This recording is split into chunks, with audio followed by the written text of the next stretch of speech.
PoK India के लिए काफ़ी इंपॉर्टेंट है और इसके कई रीजंस हैं। स्ट्रैटेजिकली पीओके कई कंट्रीज से बॉर्डर शेयर करता है, जैसे वेस्ट में पाकिस्तान, नॉर्थ वेस्ट में वखान कॉरिडोर अफगानिस्तान और नॉर्थ में शिनजियांग चाइना, और साथ ही साथ ईस्ट में इंडिया के साथ जम्मू एंड कश्मीर में। Geographically PoK fresh water resources और नेचुरल रिसोर्सेज से अबेंडेंट है।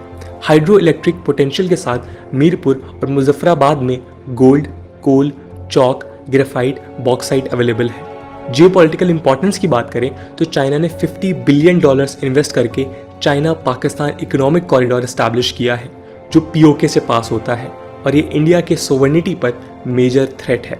इसी के साथ गिलगिट वाया अफगानिस्तान इंडिया के लिए गेटवे टू सेंट्रल एशिया और इंटरनेशनल नॉर्थ साउथ कॉरिडोर का इंपॉर्टेंट लिंक बन सकता है। इंडिया के कंसंट्रेटेड एफर्ट्स के बावजूद हम पीओके को कैप्चर नहीं कर पाए हैं। इसके कई रीजंस हैं। पीओके के माउंटेनियस टेरेन के कारण उसे एक्सेस करना डिफिकल्ट है। वहीं पाकिस्तानी टेरिटरीज लेस एलिवेशन पर होने के कारण इसे ईजिली एक्सेस कर सकते हैं। इंडिया की प्राचीन काल से नो फर्स्ट अटैक पॉलिसी रही है और हर एक सरकार उस पर कायम रही है। बट हाँ, अगर पाकिस्तान कोई वॉर फ्रंट खोलता है तो फिर एक अच्छा मौका बन सकता है इंडिया के लिए पीओके वापस लेने का। पीओके में कई जिहादिस्ट और extremist factions anti India sentiments और प्रो पाकिस्तान सेंटीमेंट्स रखते हैं। इसके अलावा यहाँ की एथनिकली नॉन कश्मीरी पॉपुलेशन अपने आप को कश्मीर से रिलेट नहीं कर पाती। इस कारण इंडिया के लिए इतने सालों बाद इनका सपोर्ट स्टैब्लिश करना भी टफ हो सकता है। अगला रीजन है चाइना का one belt and one road initiative और सीपीईसी इनिशिएटिव। अगर इंडिया पीओके में इंट्रूड करता है तो हमें चाइनीज एग्रेशन का सामना भी करना पड़ सकता है। फाइनली पाकिस्तान, इंडिया और चाइना तीनों न्यूक्लियर पावर्ड कंट्रीज हैं। Nuclear threat initiative NTI security index report के अनुसार पाकिस्तान के पास लगभग 280 केजीज का weapon grade plutonium stock pile है। न्यूक्लियर रिटेलिएशन और पॉसिबल वॉर दुनिया भर के लिए एक हेडेक हो सकता है और इस पूरे रीजन के पीस को हिंडर कर सकता है। इसलिए भी पीओके को मिलिटरीली कैप्चर करना एक मेजर चैलेंज रहा है। न्यूक्लियर वेपन्स के इमरजेंस ने दुनिया भर के देशों को किसी भी तरह के वॉर में एंगेज होने से सेटर किया है। फॉर एग्जाम्पल, चाइना ताइवान को अपनी टेरिटरी मानता है, लेकिन यूएसए के ताइवान को सपोर्ट की वजह से उसने आज तक इसे मिलिटरीली कैप्चर करने के प्लान को बैक बर्नर में रखा है। इंडिया को अपना स्टैंड मजबूत करने के लिए कई इंपॉर्टेंट स्टेप्स लेने होंगे। पहला ऑप्शन है कि इंडिया एक PoK administration in exile setup कर सकती है, जिसमें पीओके रेफ्यूजीज पार्टिसिपेट करेंगे। इस स्टेप से पीओके रेफ्यूजीज को एक प्लेटफॉर्म मिलेगा अपना ग्रीवियंस वॉइस करने के लिए, और वो एडमिनिस्ट्रेशन का पार्ट भी बन सकते हैं। पीओके की पॉपुलेशन ने कई बार पाकिस्तान के रिप्रेशन के बारे में आवाज़ उठाई है।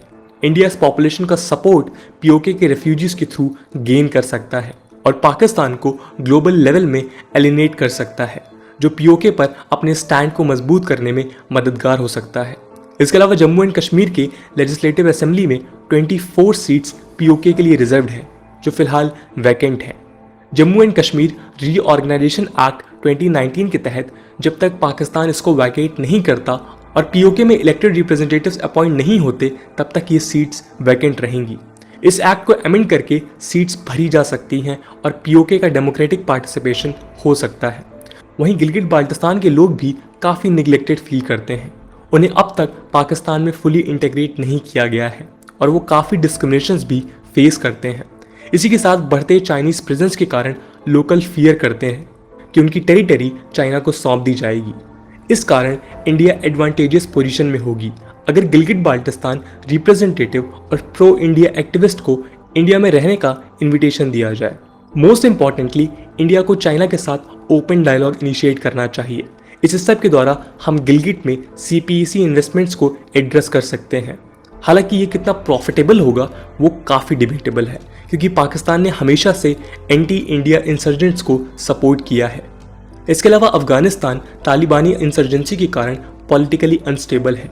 यूएसए के विड्रॉल के बाद अगर अफगानिस्तान में एक प्रो इंडिया गवर्नमेंट पावर में आती है तो इंडिया को काफ़ी बेनिफिट्स हो सकते हैं। अगर इंडिया अफगानिस्तान को मिलिट्री सपोर्ट एक्सटेंड करता है तो पीओके को कैप्चर करने में भी आसानी होगी। फाइनली, ग्लोबल सपोर्ट इंडिया के सभी मूव्स के लिए इंपॉर्टेंट है। अगर हम अफगानिस्तान में यूएसए की मदद करें तो यूएसए अफगानिस्तान से क्विकली विड्रॉ कर सकता है और उन्हें इंडिया के रूप में एक रीजनल पावर मिल जाएगा। बदले में यूएसए इंडिया को पीओके पर ग्लोबल सपोर्ट दिलाने में हेल्प कर सकता है। चाइना पाक नेक्सस के अगेंस्ट इंडिया ऑलरेडी यूएसए के साथ क्वाड में इंगेज कर रहा है। क्वाड के साथ इंप्रूविंग रिलेशंस को भी इंडिया ग्लोबल लेवल पर लेवरेज कर सकता है। 78,000 स्क्वायर किलोमीटर के इस पार्ट को इंडिया अगर मेयरली एक्वायर करता है तो ये गारंटी नहीं है कि लास्टिंग पीस इंश्योर होगा। इंडिया ऑलमोस्ट 35% बजट डिफेंस पर स्पेंड करता है, जिसका majority share Jammu and Kashmir में जाता है। ये डिफेंस बजट कश्मीर इंसर्जेंट्स और पाक सपोर्टेड टेररिस्ट को काउंटर करने के लिए होता है। अगर हम पीओके को मिलिटरीली एक्वायर करेंगे तो इसका इकोनॉमिक कॉस्ट बढ़ सकता है, क्योंकि इंसर्जेंसी एक मेजर प्रॉब्लम है जिसको एड्रेस करना ज़रूरी है। इस मिलिट्री एक्विजिशन से नेशनल रिसोर्सेज डाइवर्ट हो सकते हैं, जिसका direct impact rest of India के डेवलपमेंटल एक्टिविटीज़ पर पड़ेगा। फाइनली आर्टिकल 370 के रिवोकेशन के बाद ये बेटर होगा कि इंडिया पहले जम्मू एंड कश्मीर को स्टेबलाइज और डेवलप करे। यहाँ का डेवलपमेंट और पीपल सपोर्ट इंडिया को पीओके को वापस कंट्रोल करने में काफ़ी मददगार साबित होगा और फ्यूचर पीस इंश्योर करने में भी हेल्पफुल हो सकता है। इन टोटलिटी सभी रीजनल पार्टीज और स्टेक होल्डर्स को एक्टिवली डिसीजन मेकिंग में इन्वॉल्व करके भी हम पीओके पर एक यूनाइटेड नेशनल स्टैंड ले सकते हैं। दोस्तों, आपका क्या ओपिनियन है? इन बताए गए मेथड्स के अलावा और ऐसे कौन? पाकिस्तान ऑक्युपाइड कश्मीर एक ऑटोनमस टेरिटरी है जिसे पाकिस्तान ने दो पार्ट्स में डिवाइड किया है। पहला है पाकिस्तान कंट्रोल कश्मीर और दूसरा है गिलगिट बाल्टिस्तान।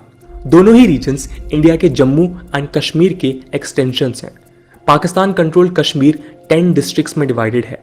मुजफ्फराबाद इस रीजन का कैपिटल है, जो झेलम रिवर की ट्रिब्यूटरी नीलम, जिसे इंडिया में किशन गंगा कहा जाता है, पर स्थित है। वहीं गिलगिट बाल्टिस्तान लगभग 65,000 स्क्वायर किलोमीटर में फैला है और पाकिस्तान कंट्रोल कश्मीर से 5 टाइम्स बड़ा है। गिलगिट बाल्टिस्तान फिलहाल 3 एडमिनिस्ट्रेटिव डिवीजन्स और 10 डिस्ट्रिक्ट्स में डिवाइडेड है। यहाँ पर 50 से ज़्यादा 7,000 मीटर एंड अबव वाले माउंटेन पीक्स हैं और वर्ल्ड के 3 longest glaciers outside polar regions पाए जाते हैं। 1947 में इंडिया के पार्टीशन के दौरान ब्रिटिश गवर्नमेंट ने अपनी पैरामाउंटेंसी अबेंडन की। प्रिंसली स्टेट्स को 3 ऑप्शन दिए गए, इंडिया या पाकिस्तान ज्वाइन करें या फिर इंडिपेंडेंट रहे। जम्मू एंड कश्मीर के रूलर और वहाँ की पॉपुलेशन के बीच और जम्मू एंड कश्मीर का एक्सेशन कहाँ होना चाहिए, इस पर काफ़ी कॉन्फ्लिक्ट्स थे और कौन कहाँ जाना चाहता है इसको लेकर भी काफ़ी विवाद थे। कुछ हिस्टोरियंस के अनुसार महाराजा हरि सिंह ने पीजेंट्स पर प्यूनिटिव टैक्सेस इम्पोज करना शुरू किया था। इस टैक्स के खिलाफ लोकल रिवॉल्ट हुआ, पर एडमिनिस्ट्रेशन ने उसे ब्रूटली सप्रेस किया। एडमिनिस्ट्रेशन के हाई हैंडेडनेस के कारण पूंछ में, जो वेस्ट पंजाब के रावलपिंडी डिवीजन को बॉर्डर करता है, वहां अपराइजिंग शुरू हो गई। उन्होंने ऑलमोस्ट पूरा डिस्ट्रिक्ट कंट्रोल कर लिया और अक्टूबर 3, 1947 को रावलपिंडी में प्रोविजनल गवर्नमेंट स्टैब्लिश किया। अक्टूबर 21 को एक अहम घटना घटी।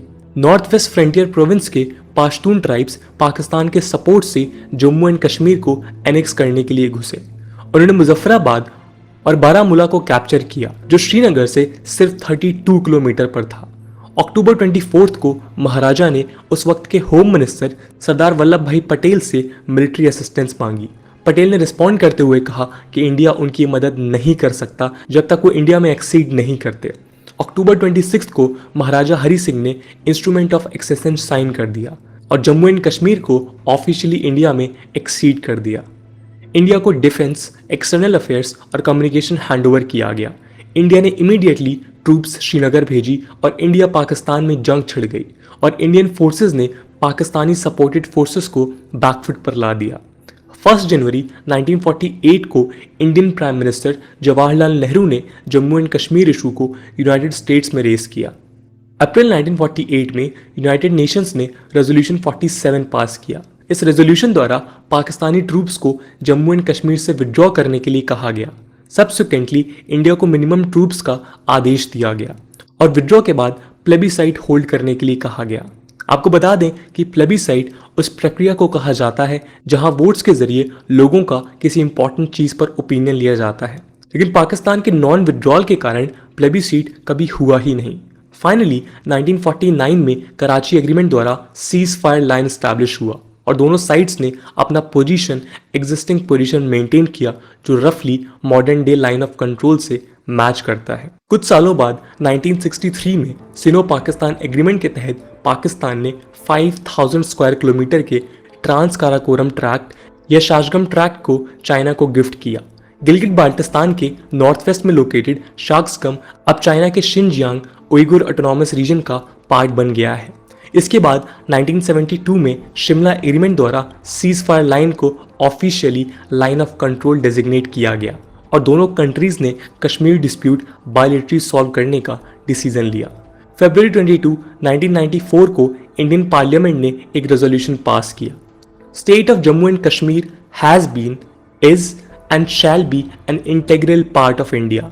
इसी के साथ इंडिया ने डिमांड किया कि Pakistan illegally occupied territories vacate कर दे। सितंबर 26, 2020 को यूएन जनरल असेंबली में इंडिया ने यही स्टैंड रिट्रेट किया और अपना फिजिकल ज्यूरिसडिक्शन एक्सटेंड करने की बात की। लेकिन रिसेंटली पाकिस्तान ने गिलगिट बाल्टिस्तान को प्रोविजनल 5th प्रोविंस डिक्लेयर किया। ये यूएन रेजोल्यूशंस, कराची एग्रीमेंट और शिमला एग्रीमेंट दोनों को वायलेट करता है।